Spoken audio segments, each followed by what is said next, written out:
Hello everyone, welcome to my YouTube channel. पिछले class में हमने पढ़ा था संस्कृति मूलक भारतीय परंपरा। हमने ये टॉपिक पढ़ा था कि संस्कृति मूलक परंपरा क्या होती है, भारतीय परंपरा क्या होती है। आज हम लोग पढ़ेंगे सभ्यता मूलक क्या होती है। तो चलिए, सभ्यता मूलक सभ्यता मूलक व्यवस्थाएं मुख्यतः भौतिक उन्नति, वैज्ञानिक विकास और तकनीकी प्रगति पर आधारित होती है।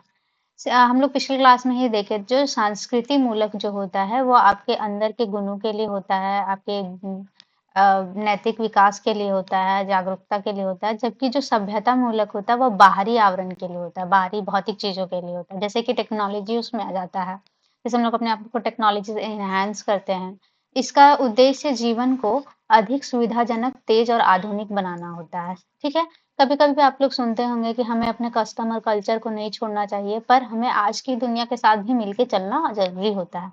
हम पूरा ये नहीं सोच सकते कि पहले जैसे जीवन यापन होता था, पहले जैसे जीवन चल रहा था उसी तरीके से आज भी जीवन चले, क्योंकि आज दुनिया बहुत फास्ट हो गई है। आज जैसे कि पहले ट्रेन था, तो शुरुआत अगर हम लोग कह रहे ट्रेन था, तो अभी मेट्रो आ गई है उससे भी फास्ट चलने के लिए। उसी तरीके से ये टेक्नोलॉजी है कि हमारा आगे की ओर बढ़ रहा है। तो सभ्यता मूलक का उद्देश्य होता है जीवन को सुविधाजनक बनाना, जितना सुविधा हो सके।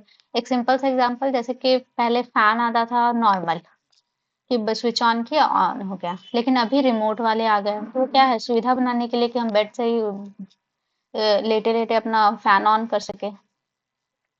इसकी विस्तृत विशेषताएं क्या क्या हैं? पहला, बाह्य और भौतिक विकास पर बल।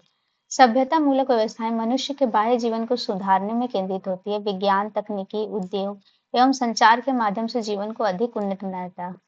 इसमें क्या है कि सबसे पहला इसमें विशेषता है कि जो बाहरी आपका जीवन है और उसका जो विकास है उस पर ध्यान दिया जाता है। जैसे कि आपका कम्युनिकेशन का जो माध्यम आप देखते होंगे, पहले वीडियो कॉल्स नहीं होते थे। आप किसी से कहीं भी बात नहीं कर सकते थे।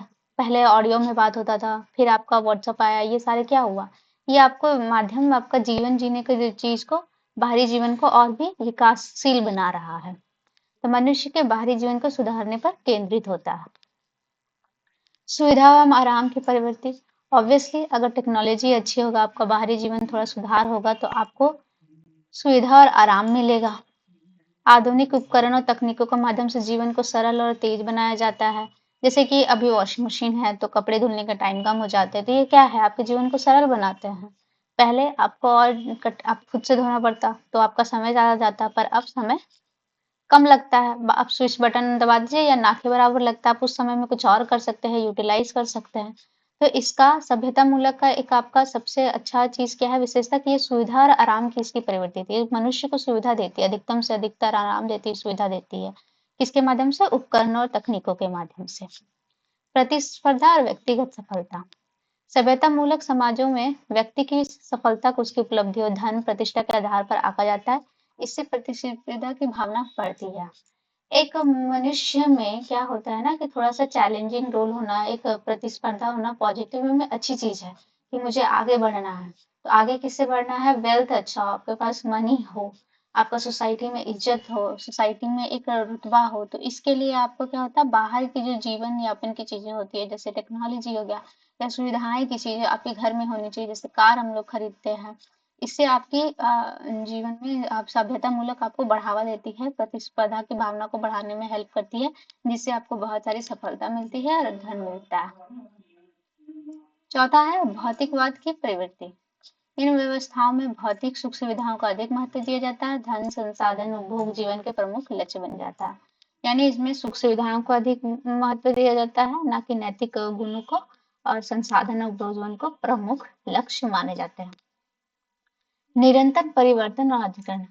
सभ्यता मूलक व्यवस्थाएं निरंतर परिवर्तनशील होती है। कई तकनीकें, जीवन शैली और विचारों का तेजी से विकास होता है, जिससे समाज गतिशील बना रहता है। ऑब्वियसली टेक्नोलॉजी आज जो है वो कल कुछ और हो जाएगी, इनहैंस हो जाएगी। तो ये हमेशा परिवर्तनशील रहती है, जिससे क्या होता है कि उनका जीवन शैली भी आपका उनका बदलते रहता है, मनुष्य का, और गतिशील होते रहता है। तो इसमें कहा जाता है कि जिससे समाज समाज क्या होता है, विकसित होता है और गतिशील बना रहता है। निष्कर्ष यही है, अगर कंक्लूजन देखा जाए तो यह प्रणाली मनुष्य को सुविधाजनक और आधुनिक जीवन प्रदान करती है, परंतु कई बार यह नैतिक आध्यात्मिक मूल्यों को उपेक्षा भी कर देती है। कभी-कभी क्या होता है कि हम लोग जो टेक्नोलॉजी यूज करते हैं या बाहरी सुखों को ज्यादा प्राप्ति करते हैं, तो हम लोग अंदर के अपने मूल्यों को भूल भी सकते हैं। ये भी इसमें होने की संभावना होती है। तो चलिए दोनों के बीच मेन डिफरेंस क्या है वो देख लेते हैं। तो ये आधार है, ये सांस्कृतिक मूलक प्रत्यय, सभ्यता मूलक व्यवस्था है। मूल दृष्टिकोण के आधार पर आंतरिक या आध्यात्मिक विकास करता है, या बाह्य और भौतिक विकास करता है। इसका उद्देश्य क्या है?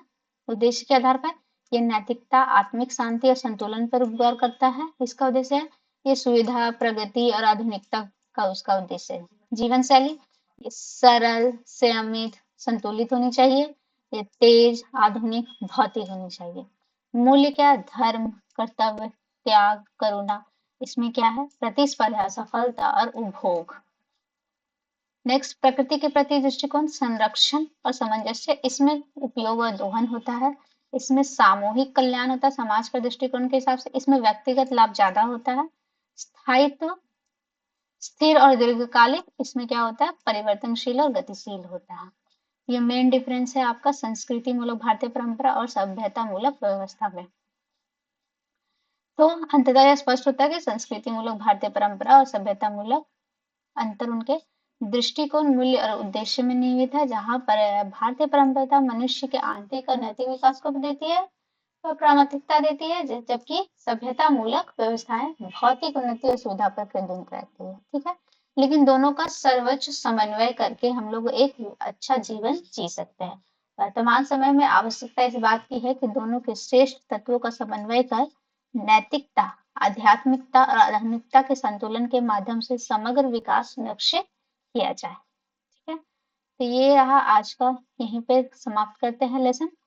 नेक्स्ट यूनिट के लिए इसी तरह से हमारे वीडियो के साथ बने रहें। अगर आपको हमारा वीडियो पसंद आता है तो लाइक करें, शेयर करें, सब्सक्राइब करें। आपको इंडियन नॉलेज सिस्टम का सारा टॉपिक एक एक करके सारे पार्ट में आपको मैं प्रोवाइड करते रहूंगी। इसके लिए हमारे चैनल से जुड़े रहें, सब्सक्राइब करें। Thank you.